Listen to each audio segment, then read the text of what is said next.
మనందరం కలిసి దేవుణ్ణి ఏ రీతిగా స్తుతించాలో ఆ రీతిగా ప్రభుని ఘనపరచాలి. ప్రభు నీ ఉన్నావు గనుక నేను స్తుతిస్తానని చెప్పగలిగిన మనసు మనందరికి ఉందా? చెప్పాలి అందరూ కూడా. నీ నెగిటివ్స్లో కూడా ప్రభుని స్తుతించాలి. కొన్నిసార్లు పాజిటివే జరగక్కర్లా, అన్ని మేలులే జరగక్కర్లా, కొన్నిసార్లు కీడే జరిగిద్ది, అవమానమే జరిగిద్ది, నిందలే వస్తాయి, రోగాలే వస్తాయి, శ్రమలే వస్తాయి. అయినా ఆటంకాల మధ్యలో కూడా ప్రభువుని మనం ఏం చేయాలి?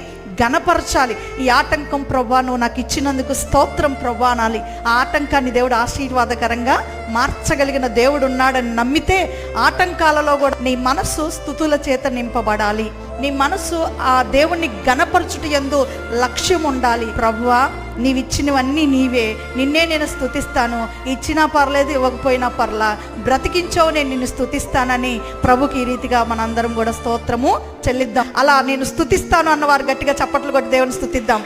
హల్లెలూయా.